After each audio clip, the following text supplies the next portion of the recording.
regrets. And Irina is actually Toastmaster member already for 10 years, from which 6 years in Fusion. When talking about perfectionism and imperfection, Irina said, every time I don't meet my own expectations, I remind myself I am enough.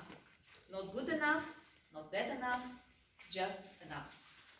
Please go ahead. No regrets, Irina.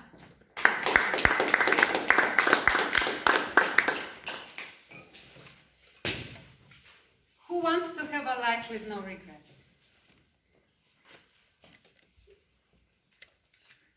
I can assure you, you will have one when you reach your 40s.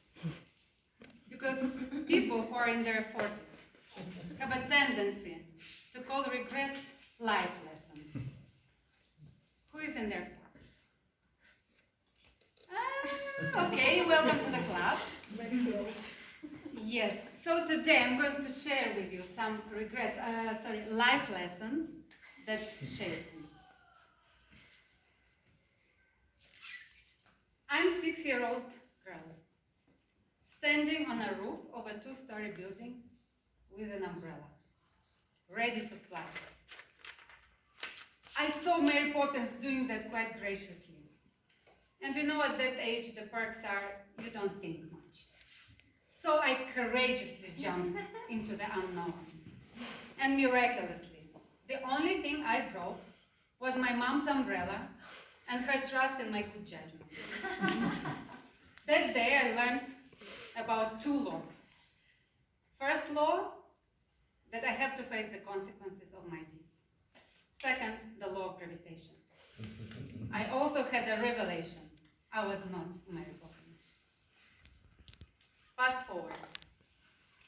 It's a cold November evening.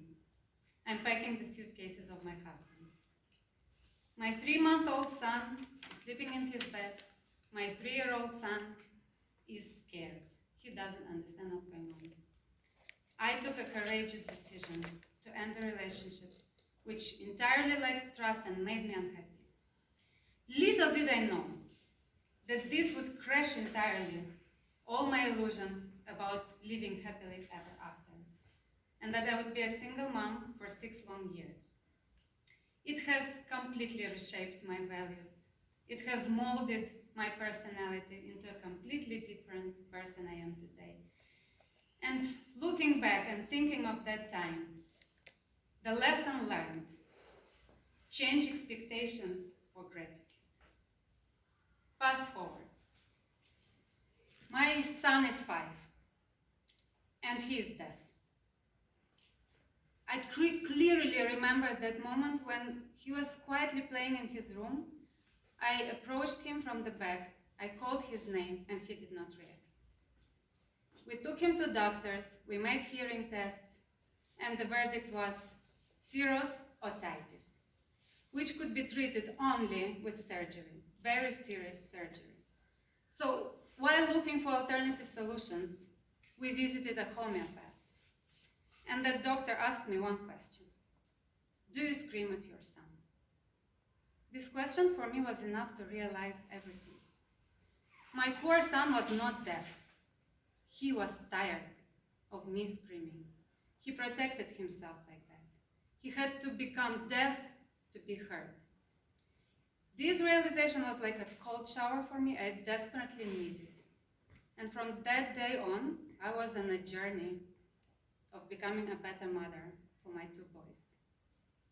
Lesson learned: sometimes you need to accept your weakness to become stronger. Fast forward. Warm spring day in Düsseldorf. My dream came true. I'm a reporter at Eurovision 2011 in Düsseldorf. I had gotten my accreditation completely last moment. I didn't find any accommodation but a hostel. What I didn't know is that I was in a mixed room, and what were the chances that I would share this room with 2 noisy, annoying Italians. One of them was particularly annoying.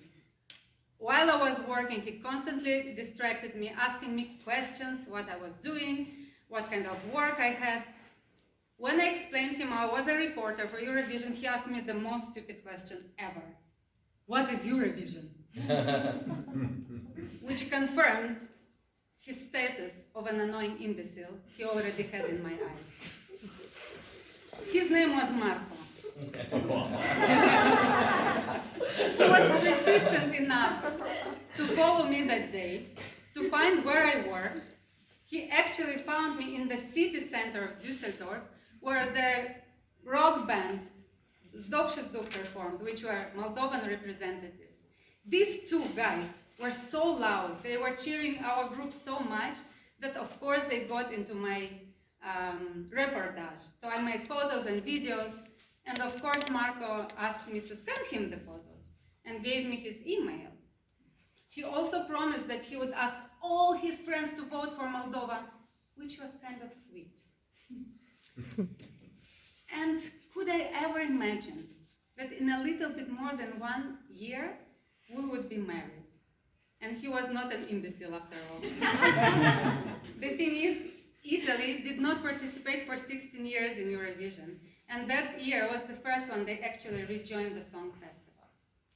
Lesson learned, let go of control. Trust your gut. Fast forward, it's June 2014.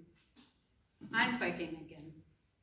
Not the suitcases of Marco, my own suitcases. We are moving to the land of windmills, cheese, and tulips, the Netherlands. I'm freaking out. I have never, ever lived anywhere but Moldova. And this is much more scarier than trying to jump from a roof of a 2-story building. But what I didn't know back then is that this country would become my second home, that here my 2 daughters would be born.